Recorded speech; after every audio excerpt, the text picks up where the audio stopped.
Welcome to the GGB podcast. We're here at the ICE trade show in Barcelona, and my guest today is Sandra Mottoh, who's an attorney with in the UAE, and we're going to talk about gambling in the UAE. Sandra, thanks for joining us. Thank you so much for having me, Roger. So let's start with how you got to the UAE and how it kind of evolved into the role you're in now. Okay, so as you've kindly introduced me, my name is Sandra Mottoh. I'm the Chief Compliance Officer for a new company called Responsible Gaming MENA. And this company started just right after the regulator got its new regulatory framework a few months ago. So I joined, I went to the UAE about 8 years ago, and my background is actually in banking compliance. Okay. So I went to the UAE to start up a new function, like a regulatory compliance function in a bank, an Islamic bank. And when I joined, it was quite interesting understanding how regulation and Islamic practices actually go hand in hand. And after doing that role for quite a number of years, I decided to pivot into the gaming sector, given the opportunities that exist at the moment. Okay, great. So I was very surprised when I saw that they were even considering legalizing gaming in the UAE, just because it's always been so strict and the religious element that's going on there. But they decided to introduce commercial gaming. So how surprised were you when that happened?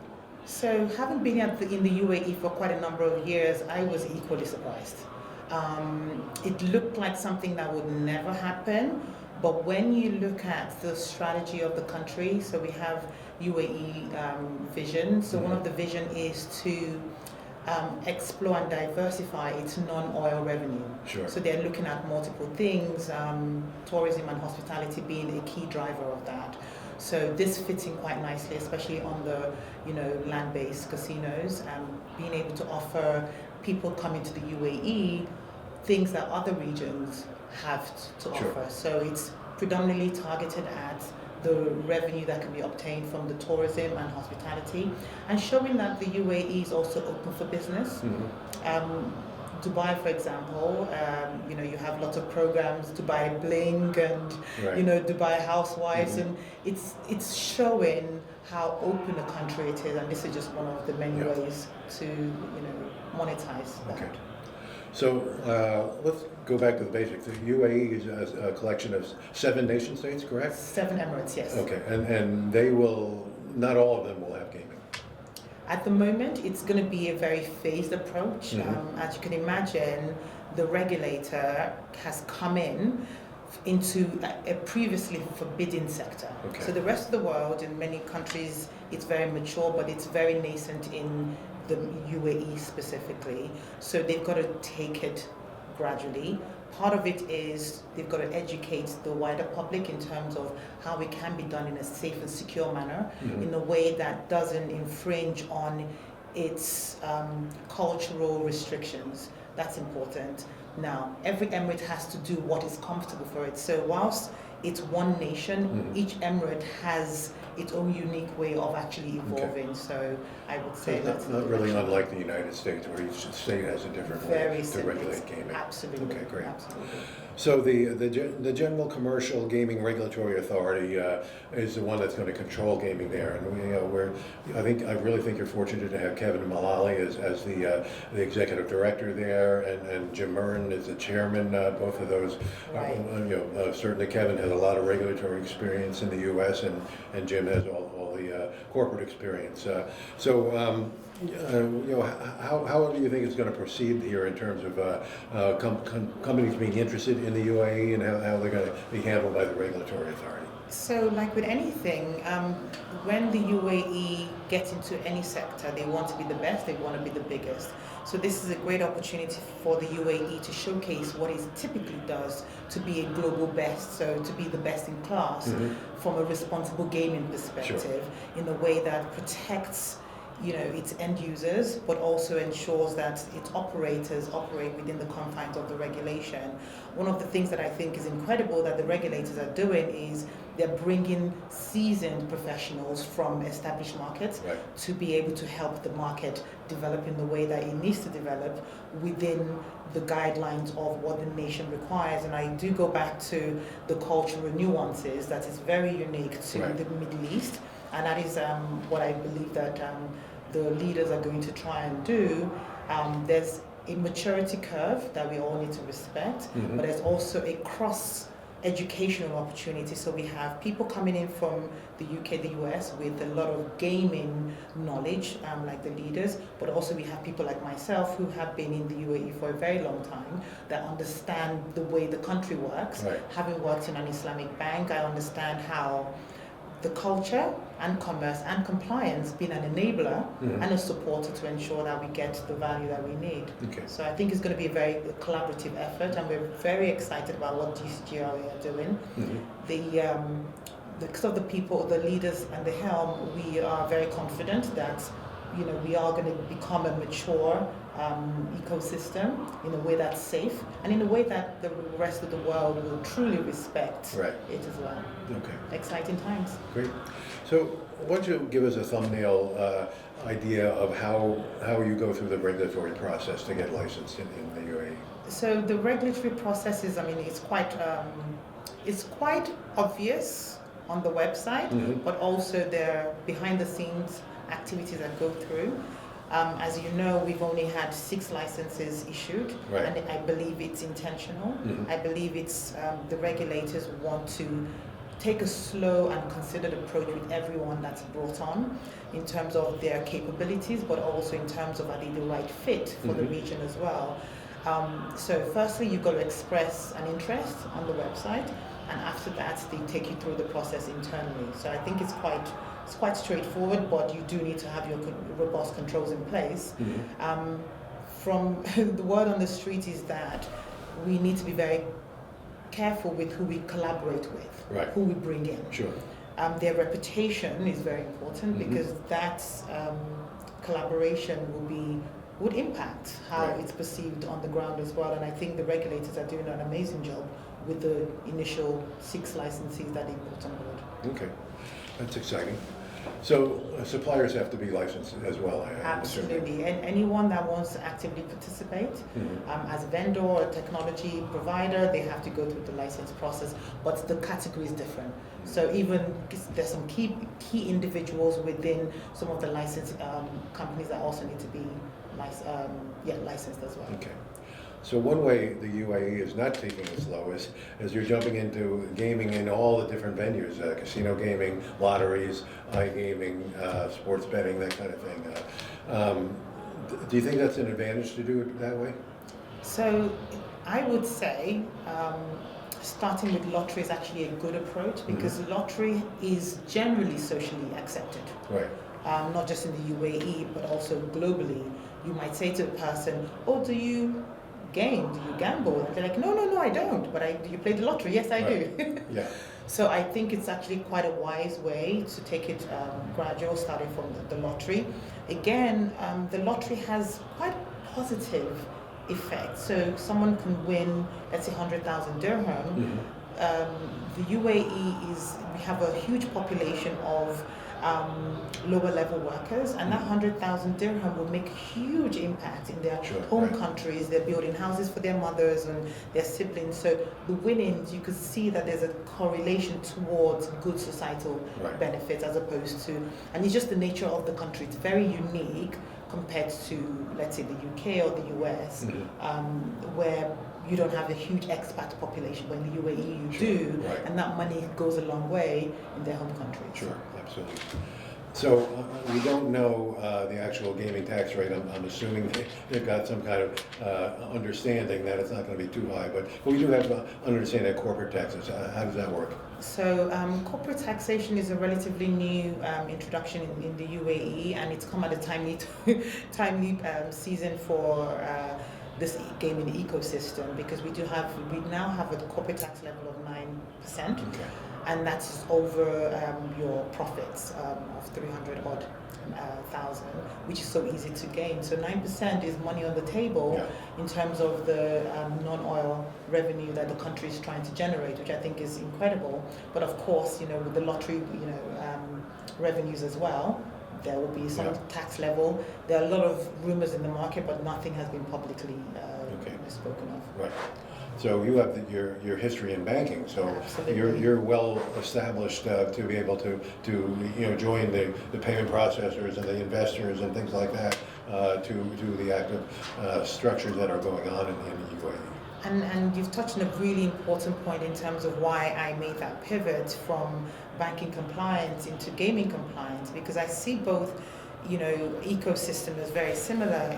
It's all comprises of financial transactions, and financial transactions that have rules around compliance, AML, etc.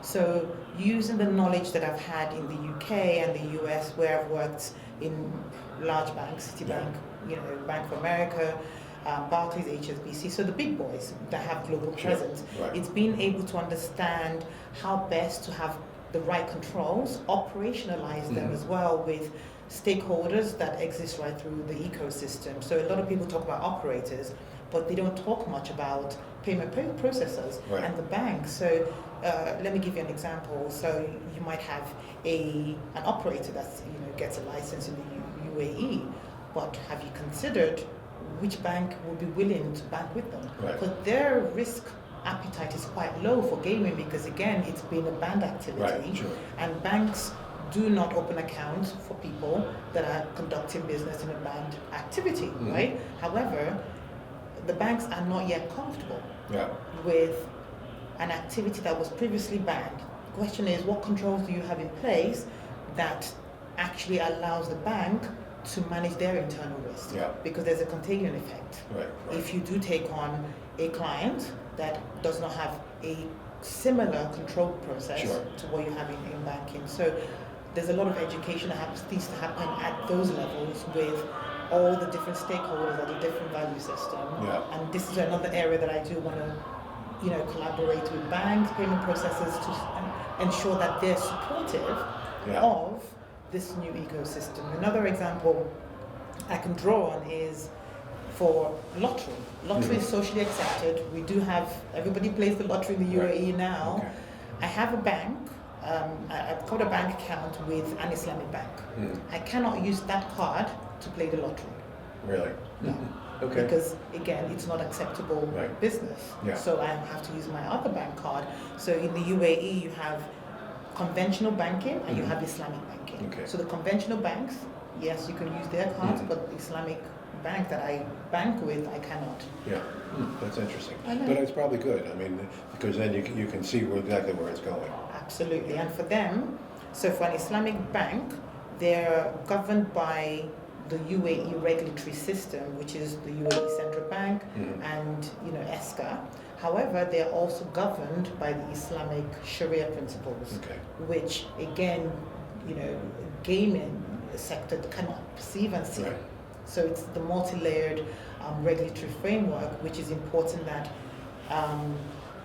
GCGRA are cognizant of the regulatory structures that apply to all the different stakeholders that would exist in the ecosystem. Make sense? Sure. Yeah, absolutely. So let's talk about the cultural aspects. I mean, the UAE is a predominantly Muslim country. They have strict regulations about gambling. But I was thinking it's kind of like the way the Mormons were in this country. And I'll tell you, if you go in Vegas casino, you'll see a lot of Mormons dealing cards or in the executive level. So there's a lot of job opportunities then for the culture there as well. Yes, absolutely. And there are lots of opportunities with any emerging sector. There are a lot of job opportunities. It just requires everyone to be open-minded. Open-minded in terms of diversification of skill set. So I often say that there is no gaming expert in the UAE. And people are like, what do you mean? I'm like, no, everybody has to be imported. So even the GCGRA and the senior management there, they've had to come in, right? Yeah. Even myself, I'm not a gaming expert, but I'm a compliance expert because I've moved and pivoted from an established and mature sector into gaming. So everybody brings something into it. Right. So the senior managers at GCGRA would bring a UK-US perspective, which is mature, and that is of value to the UAE. I would bring my banking background as well, which is of value. So I would say anybody coming into it would come with something, and that would be advantageous to the ecosystem as it evolves as well. Okay. And that would accelerate growth Sure. in the UAE. We would get there quicker than any other place because we've got technology as well. Right. That's becoming is an enabler. You have you have open-mindedness, diversification of people's mindsets, and as well you've got a lot more cash moving around. Okay. And then there's a lot of other opportunities there, well, for service companies. They're going to be huge hotels, and they've got linens and furniture and things of that nature. Very true. Very So I guess there's a lot of opportunity in the UAE itself for that to occur. Absolutely. So, I mean, UAE is big on hotels. The tourism and hospitality, it's the five-star experience that you get there is like what you never experience anywhere else. But this is going to magnify that. People will not just come because the hotels are amazing Right. and the hospitality is amazing, but there's additional fun. So you would decide, okay, I want to have a full-blown, robust holiday. Where should I go? Yeah. And the UAE are giving an end-to-end experience for travelers, which I think is quite smart. Sure, absolutely. What is like the distance between some of these bigger cities like Dubai and some of the And Abu others? Dhabi. Abu Dhabi, yes. So Abu Dhabi to Dubai, 45 minutes. Yeah, So okay. it's around the corner. We go there for dinner. I live in Abu Dhabi. I go to Dubai for dinner and I come Okay. home straight away. So people work in Dubai, live in Abu Dhabi, and vice versa. Okay. So in terms of the mobility, it's quite easy. Okay, so people, a company that would build a casino, and the Ras Wind Al Casino Khaimah, is a good example, but it's not in either one of those cities, but it's easy to get to. Correct? It's very easy to get to. So you would go to Ras Al Khaimah just for a weekend trip, and you can go the same day and come back. So Yeah. you know the road network is phenomenal in the UAE. Large roads, comfortable cars, and just easy to drive through. Really. Yeah, So you don't have winter weather there. no, you don't. But actually, it feels very cold at the moment. I know it's not Barcelona cold, but it was about 14 degrees when I left in Abu Dhabi, so it felt a little bit chilly. Not a beach day then. No, not a beach day. So in your company, you have responsible gaming as part of your name, which obviously I've been in many jurisdictions. That's always one of their first focuses.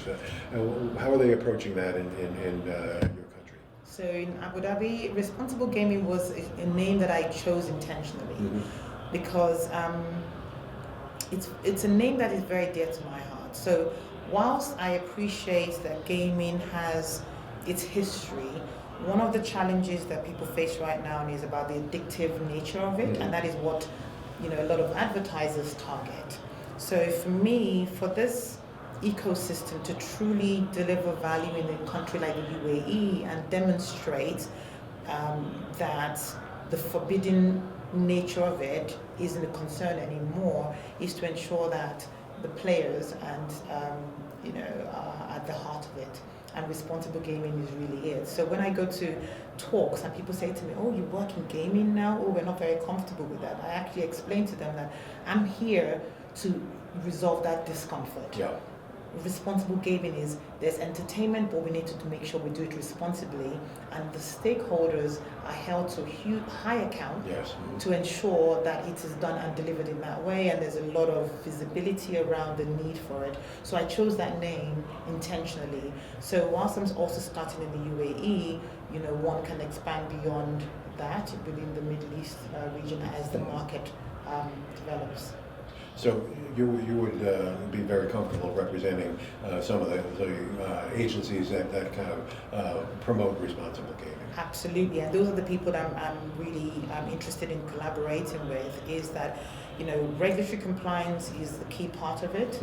Anti-money laundering is another part of it, and responsible gaming is the other part. Yeah. And we cannot do one without the other. So in bigger countries and companies, regulatory compliance is separate from, RG, but in the Middle East, RG is such an integral part of demonstrating that the regulation is working, because of the cultural nuances that we've inherited, that we've started with, that were stumbling blocks. If we don't show that RG is a regulatory point, then people will not feel as comfortable. So it's part and parcel. And I imagine the companies that are developing gaming properties down there, that's going to be one of their top priorities.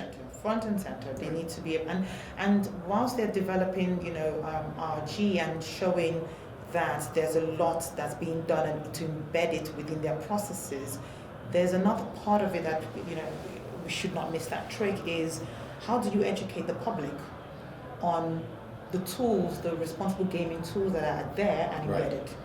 Because the public are still nervous. Sure, right. And there's got to be a socialization piece, a PR piece around RG, and this is something that I'm definitely passionate about. Training even within universities. Right, yeah. Because these guys are going to be playing it. Sure. They're already playing it.